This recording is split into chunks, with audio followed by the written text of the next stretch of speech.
اعوذ باللہ من الشیطان الرجیم بسم اللہ الرحمن الرحیم۔ ویورز السلام علیکم، میرا نام سید احمد سمیع ہے اور آپ دیکھ رہے ہیں سید احمد سمیع یوٹیوب چینل۔ تو ویورز میں نے آج آپ کو ایک بات بتا دوں کہ پاکستان میں کرونا وائرس کے مریضوں کی تعداد 1,19,000 سے تجاوز کر گئی ہے، جو کہ خطرناک حد تک زیادہ اعداد و شمار ہے۔ اور یہ صرف اور صرف ویورز یہ رمضان کے مہینے کے بعد سے اور اب تک جو ہے یہ جو مسلسل اضافہ ہوا ہے یہ ہماری اپنی نااہلیوں اور کوتاہیوں کی وجہ سے ہوا ہے۔ حکومت اس کے اندر جو بھی کر سکتی ہے وہ کر رہی ہے، لیکن حکومت نے بارہا اعلان کیے کہ احتیاطی تدابیر اپنائیں، باہر مت نکلیں، یعنی کہ بتانے کی اب ضرورت نہیں ہے، یہ 3-4 مہینے سے یہ کہانی چل رہی ہے۔ تو یہ عوام کی اپنی جسے کہتے ہیں کہ غیر سماجی مصروفیات کی وجہ سے اس فگروں میں اضافہ ہوا ہے۔ تو آج میں آپ سے صرف 3 موضوعوں پہ بات کروں گا۔ ایک تو بجٹ 2020-21 کا آ گیا ہے، جو ابھی یعنی کہ جسے کہتے ہیں کہ قومی اسمبلی جس کو پاس کرے گی، اور دوسرا جو ہے یہ پیٹرول کرائسس، اور تیسرا جو ہے وہ چائنا کی لداخ کے اندر جو انہوں نے جو ایک قبضہ کیا تھا، مطلب وہ ان کا اپنا کلیم ہے کہ یہ ہمارا علاقہ ہے، بہرحال میں اس کے بارے میں آپ سے بات کروں گا۔ تو سب سے پہلے بات کرتے ہیں وفاقی بجٹ کی۔ بجٹ اس دفعہ جو حکومت نے بجٹ پیش کیا ہے، جیسا کہ آپ لوگوں کو معلوم ہے کہ ہمارے یہ جو 3-4 مہینے، یہ جو آخری 3-4 مہینے ہوتے ہیں، یہ زیادہ تر کلیکشن کے مہینے ہوتے ہیں جس کے اندر ٹیکس کلیکٹ کیا جاتا ہے۔ لیکن کرونا وائرس کی وجہ سے کلیکٹ تو کیا بلکہ وہ جو ہمارے اہداف تھے ہم وہ بھی پورے نہیں کر سکے،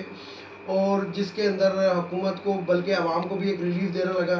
دینا پڑا 8 ارب ڈالر کا، تو جس کی وجہ سے پیسہ بھی یعنی کہ محدود تھا۔ لیکن ان حالات کے اندر جو میں نے آج لوگوں سے رائے لی تو اس کے مطابق ایک متوازن بجٹ ہے، اور اس کے اندر سرکاری ملازمین کی تنخواہوں اور پینشن میں اضافہ نہیں ہوا۔ تو کوئی بات نہیں، ہر سال اضافہ ہوتا ہے، اگر ایک سال نہیں ہوا تو کوئی قیامت نہیں آ جائے گی۔ اور سیدھی بات ہے کہ ویورز کے اپنی مٹی پہ چلنے کا طریقہ سیکھو، سنگ مرمر پہ چلو گے تو پھسل جاؤ گے، یعنی کہ جو آپ کی انکم ہے آپ اس میں گزارا کرنا سیکھیں۔ انکم میں گزارا کرنے کا طریقہ سیدھا سا ہے، جو ایک حدیث بھی ہے، اور اس کے اندر سیدھا سا بتایا گیا ہے کہ آپ اگر اپنے سے اوپر والے کو دیکھیں کہ اس کی آمدنی کتنی ہے تو پھر آپ اپنے آپ کو غریب محسوس کریں گے اور کم آمدنی والا محسوس کریں گے۔ لیکن اگر آپ اپنے سے نیچے والے کو دیکھیں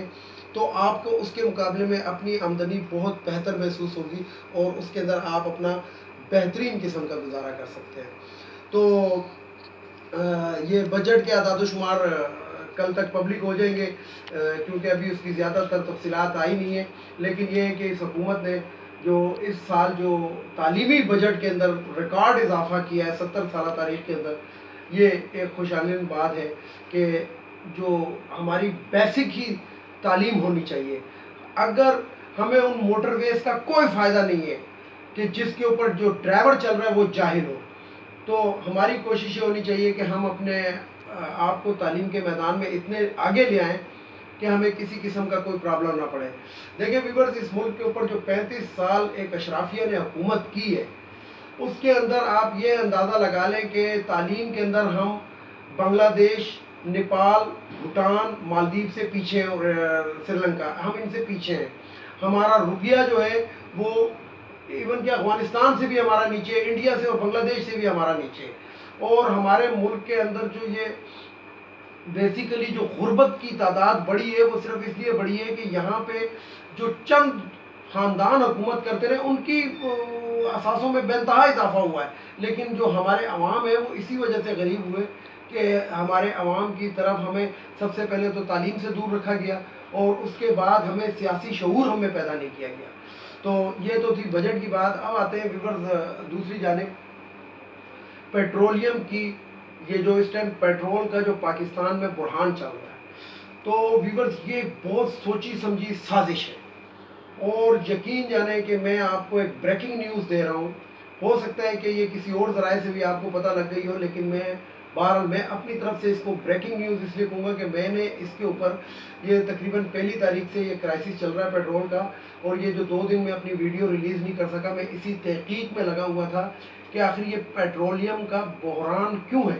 کیونکہ ملک کے اندر اس ٹائم ٹریفک بھی پوری طریقے سے کھلی ہوئی نہیں ہے. لوگ ڈر کے مارے، جو پڑھے لکھے اور سمجھدار لوگ ہیں وہ گھروں سے نہیں نکل رہے. تو پیٹرول کی کھپت بھی اس ٹائم پاکستان میں کم ہے، اور پاکستان اپنی ضروریات کا 27% پیٹرولیم مصنوعات جو ہے وہ خود پیدا کرتا ہے، اور باقی جو ہے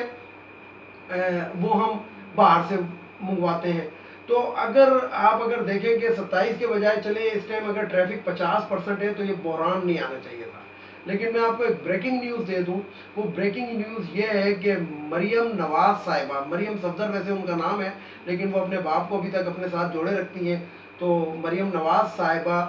نے اپنی سربراہی میں جاتی عمرہ کے اندر ایک ٹیکس قائم کیا ہوا ہے، اور وہ کنٹینیو ان پیٹرولیم کمپنیوں کے ساتھ رابطے میں ہیں، اور یہ بحران ان کا پیدا کرتا ہے. انہوں نے کس طریقے سے یہ بحران پیدا کیا کہ میں نے جیسے ویورز میں آپ کو بتاتا ہوں نا کہ یہ ایک ایسے حکمران اس ملک کے اوپر رہے ہیں کہ جنہوں نے ہر جگہ پہ اپنے کارندے جو تھے وہ گھسیڑ دیے، اور گھسیڑنے کے بعد وہ جو کارندے تھے وہ کلرکس جو بھرتی ہوئے تھے وہ بھی اب اس محکمے کے اندر 18 19 سال 20 سال ان کی نوکریاں ہو چکی ہیں، اور وہ اس کے اندر 17 اور 18 گریڈ تک پہنچ گئے، کیونکہ نوازنے میں بڑے ماسٹر تھے. یہ جو نواز شریف صاحب تھے یہ بڑا نوازتے تھے اپنے لوگوں کو کس طریقے سے، یعنی کہ آپ اس سے اندازہ لگائیں کہ یہ جو ان کی ایک وزیر اطلاعات اور مشیر اطلاعات اور اسپوک پرسن جو کہتے ہیں وہ مریم صاحبہ، تو مریم صاحبہ کی والدہ ایک نرس تھیں،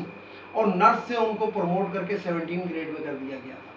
تو یہ جب بھی حکومت میں ہوتے ہیں یہ اپنے بندوں کو نوازتے ہیں، اور ان کو اس اسٹیج کے اوپر اس کرسی پہ لا کے بٹھا دیا جاتا ہے کہ جہاں سے پھر ان سے کوئی پوچھ گچھ نہ کر سکے. جو نیب کا چیئرمین تھا وہ اس کی واضح مثال تھی کہ نیب کے چیئرمین جو نواز شریف نے لگایا تھا، تو جب اس سے بولا تو اس کو کہا گیا کہ جناب یہ ریفرنس ہے، تو اس نے کہا نواز شریف کے خلاف میں کوئی ریفرنس نہیں دائر کروں.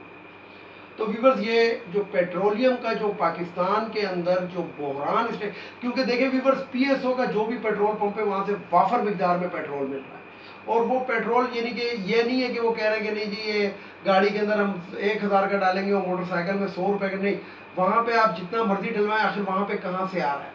یہ جو دوسری کمپنی ہے کالٹیکس ہو گئی، اور زیادہ تر پاکستان کے اندر یہ ٹوٹل کالٹیکس، اور یہ جو دوسری کمپنی ہے اسکر وغیرہ، یہ جو انویسٹمنٹ آئی ہوئی ہے یہ انہی کے دور پہ آئی ہے اور انہی لوگوں کی. اور ویورز اگر اس کو بھی کھنگالا جائے تو ہو سکتا ہے کہ یہ انہی لوگوں کی ہو، یہ بھی ہو سکتا ہے پاسبل ہے کہ یہ انہی لوگوں کی ہو. اب ہوا یہ ہے کہ حکومت نے جو پیٹرول کے اوپر قیمت کم کی تو اس سے ان کا منافع بہت کم ہو گیا، کیونکہ پیٹرول پہ تو قیمت کم کی لیکن جو باہر سے جو پیٹرول جس قیمت پہ مل رہا تھا تو اس کے منافع کو بھی انہوں نے کم کر دیا، اور جو حکومت جو اپنا منافع یعنی وغیرہ لیتی تھی تو اس کو بھی کم کر کے جب وہ 7 سے 8 روپے کا مزید ریلیف دیا گیا تو ان کی، جیسے میں اپنی ویڈیوز میں بتاتا رہتا ہوں کہ ان کی چیزیں تو مریخ پہ جاتی ہیں. تو ویور اس وجہ سے جب ان کا منافع کم ہوا تو انہوں نے پاکستان کے اندر مصنوعی بحران پیدا کیا. حالانکہ پاکستان میں اس ٹائم بھی میں آپ کو اپنی کافی پرانی ویڈیو میں بتا چکا ہوں کہ پاکستان میں پیٹرول کا یا ڈیزل کا یعنی کہ پیٹرولیم مصنوعات کا جو ذخیرہ ہے وہ 28 دنوں کا ہوتا ہے. اور اس ٹائم بھی جس ٹائم میں آپ سے مخاطب ہوں پاکستان کے اندر پیٹرولیم مصنوعات کا ذخیرہ 14 دن کا موجود ہے. یہ میری رپورٹ نہیں ہے، یہ او جی ڈی سی کی رپورٹ ہے، اور یہ جو اوگرا کی رپورٹ ہے کہ پاکستان میں اس ٹائم 14 دن کا ذخیرہ موجود ہے. 14 دن کے ذخیرے کے اندر آپ ویورز اس سے اندازہ لگائیں کہ ٹریفک کم ہے کرونا کی وجہ سے، تو اس کے باوجود یہ جو کمپنیاں ہیں یہ پیٹرول کیوں نہیں دے رہی؟ یہ اس وجہ سے نہیں دے رہی کہ ان کو ڈائریکٹ مریم صفدر صاحبہ سے ہدایات مل رہی ہیں، اور یہ اس لیے ایک مصنوعی بحران پیدا کیا. اور ویورز آپ نے دیکھا ہوگا کہ یوٹیوب کے اوپر اور یہ جو ہے فیس بک کے اوپر مختلف پیٹرول پمپوں کی تصویریں دکھائی ہیں کہ جہاں پہ جم خفیر لگا ہوا اور لائنوں میں لوگ لگے ہوئے کین اٹھائے ہوئے. لیکن آپ اس تصویروں کو غور سے دیکھیں، یہ پاکستان میں جون کا مہینہ ہے، مئی جون اور جولائی پاکستان کے اندر اس شدت کی گرمی پڑتی ہے کہ لوگ جو ہوتے ہیں وہ ایک پتلی سی ویسٹ یا ایک شرٹ جسے کہتے ہیں کہ وہ پہنتے ہیں، لیکن ان تصویروں کے اندر کوٹ، مفلر اور جسے کہتے ہیں کہ ہیڈ اسکارف اور یہ چیزیں نظر آ رہی، چادریں. تو حیرت کی بات ہے شاید کرونا کے ڈر سے لوگوں نے جیکٹیں پہن لی ہو، تو میں کچھ کہہ نہیں سکتا ہوں کیونکہ یہ نون لیگ والوں نے یہ تصویریں وائرل کی ہیں، تو ہو سکتا ہے کیونکہ شہباز شریف کو کرونا ہو گیا ہے، تو انہوں نے شاید اپنے تمام لوگوں کو کہہ دیا ہو کہ بھائی کرونا ہو جائے گا، اس لیے موٹی موٹی جیکٹیں جس کے اندر کرونا اثر نہ کر سکے، اور موٹے موٹے سر کے اوپر جسے کہتے ہیں کہ ٹوپے اور چادریں اوڑھ کے جائیں پیٹرول پمپوں پہ اور لائن میں کھڑے ہوں. تو یہ پاسبل ہے. جو میرا خیال ہے کہ کم از کم وہ جو لوگ دکھائے جا رہے ہیں پیٹرول پمپ کے اوپر، ان میں سے آدھوں کو تو بے ہوش ہو کے گر جانا چاہیے، کیونکہ اوپر گرمی ہے، اس کے اوپر انہوں نے جیکٹ بھی پہنی ہوئی ہے، چادر بھی اوڑھی ہوئی ہے، اور اس کا سر کے اوپر ٹوپا بھی موٹر کا لیا ہوا ہے، چترالی ٹوپی بھی لی ہوئی ہے، لیکن وہ کوئی بھی بے ہوش ہو کے نہیں گر رہا، اور کوئی بھی بے ہوش ہو کے نہیں گر رہا. تو ویورز یہ میں آپ کو ایک بریکنگ نیوز میں نے آپ کو دی کہ جو پیٹرولیم کی مصنوعات، جس طریقے میں آپ کو کہتا ہوں کہ ہر چیز پہ ایک مافیا قابض ہے، اور یہ جو مافیا ہے یہ حکومت کو کسی طرح چلنے نہیں دے رہا. تو حکومت کی کوشش ہے کہ اچھا ویورز اس سے میں پہلے ایک بات بتاؤں آپ کو کہ بڑی پرانی ویڈیوز عمران خان کی ٹی وی پہ بھی موجود ہیں، فیس بک پہ بھی موجود ہیں، کہ وہ انہوں نے کہا تھا کہ میں تم سب کو رلا کے رکھ دوں گا. انہوں نے ان لوگوں کے بارے میں کہا تھا، یہ جو پاکستان پہ جو مافیا، کرپٹ مافیا جو قابض تھا، تو وہی اب ان کا حال ہے کہ اب ہر کوئی رو رہا ہے. یعنی کہ ان کے ایک ایم این اے ہیں، ممبر نیشنل اسمبلی کہلاتے ہیں، جاوید لطیف. میں تو ان اینکروں پہ حیران ہوتا ہوں، ٹی وی اینکروں پہ، کہ وہ ان کو بلا کے ان سے انالائسس لیتے ہیں کہ ہاں جی اب کیا ہوگا. اس جیسے شخص، جاوید لطیف جیسے شخص کو، جس کو آپ اگر دیکھیں تو میرا خیال ہے کہ آپ اس بندے کے ساتھ کھانا کھانا پسند نہ کریں. یہ وہی جاوید لطیف ہے جس نے قومی اسمبلی کے اجلاس کے بعد شیخ رشید پہ اور مراد سعید پہ حملہ کیا تھا، اور نازیبہ زبان استعمال کی تھی، اور ان کی بہن اور بیٹیوں کے بارے میں غلط قسم کی زبان استعمال کی تھی. اسی جاوید لطیف کو اب ٹی وی کے اوپر بٹھا کے اور اس سے باتیں پوچھی جاتی ہیں، اور وہ قرآن کی آیاتوں کے جناب وہ دیتا ہے اور تلاوتیں کرتا ہے. تو آفرین ہے ایسے لوگوں کے اوپر کہ جب اپنی حکومت، ابھی اسی طریقے سے ویورز یہ دیکھیں کہ یہ جو کٹھ پتلا وزیر اعظم تھا نون لیگ کا، شاہد خاقان عباسی، وہ بھی ٹی وی پہ بیٹھ کے کہتا ہے کہ نہیں جی آپ یہ رپورٹیں پبلک کر دیں. یہ ایک آسما نہیں ویورز، یہ جو کاشف عباسی کی وائف ہے، بخاری نام ہے ان کا، تو ان کے پروگرام کے اندر وہ کہتے ہیں کہ جناب آپ وائرل کر دیں. تو انہوں نے کہا جی آپ نے تو کوئی کمیٹی نہیں بنائی تھی، تو کمیٹی کی رپورٹ ہم کیسے وائرل کر دیں. آپ اگر کمیٹیاں بناتے تو ہم اس کی رپورٹ، ان کے 5 سالہ دور کے اندر نون لیگ کے کوئی بھی کمیٹی اگر انہوں نے بنائی ہے، جی آئی ٹی بنائی ہے، تو اس کی رپورٹ پبلک نہیں کی گئی. اس سے آپ ان کی چوری، ان کی ڈکیتی، ان چیزوں کا وہ کر سکتے ہیں. تو ویورز آخر میں نے آپ سے کہا تھا چائنا اور انڈیا کا جو آج کل جنگ چل رہی ہے، تو ویورز میں آپ کو بتا دوں کہ چائنا جو تھا یہ اس کے اوپر قبضہ کرنے کے بعد جو علاقہ تھا، جو 3 ایڈیٹ کے اندر بھی جو جھیل دکھائی گئی تھی، اس کے بعد اب ایک قدم اور آگے بڑھ کے اس نے کارگل پر بھی قبضہ کر لیا ہے. اور انڈیا اور پاکستان کی جس ٹائم میں آپ سے مخاطب ہوں، بڑی شدید گولہ باری 2-3 سیکٹروں کے اوپر جاری ہے. تو انڈیا جو ہے وہ اس ٹائم بڑی پسپائی کی شکل اختیار اس لیے کی ہوئی ہے کہ ادھر سے نیپال کی پولیس نے کچھ لوگ جو نیپال میں انڈینز لوگ اور انڈین فوجیں داخل ہونا چاہتی تھیں ان کے علاقے کے اندر، ان کے اوپر ان کی پولیس نے اوپن فائر کر کے 27 افراد کو جہنم واصل کر دیا. یعنی کہ 27 افراد کو نیپال نے مار دیا، نیپال کی پولیس نے مارا ہے، فوج نے نہیں مارا، ان کی پولیس نے مارا ہے. اور کارگل کے اوپر جو پاکستان نے نواز شریف جس کے اوپر بیک مار گئے تھے اور ہمیں جانی نقصان بھی اٹھانا پڑا تھا، تو اس کے اوپر اس ٹائم چائنا قابض ہو چکا ہے. تو آخر میں یہی کہوں گا کہ سارے دعا کریں کہ جو بھی انڈیا کے حکمرانوں نے مسلمانوں کے اوپر جو بھی کشمیر کے اوپر ظلم کیا ہے، ان کو اس کا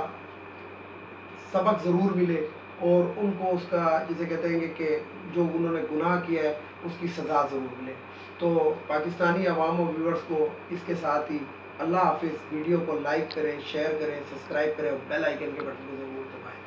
آخر میں وہی نعرہ، پاکستان زندہ باد، پاک فوج پائے.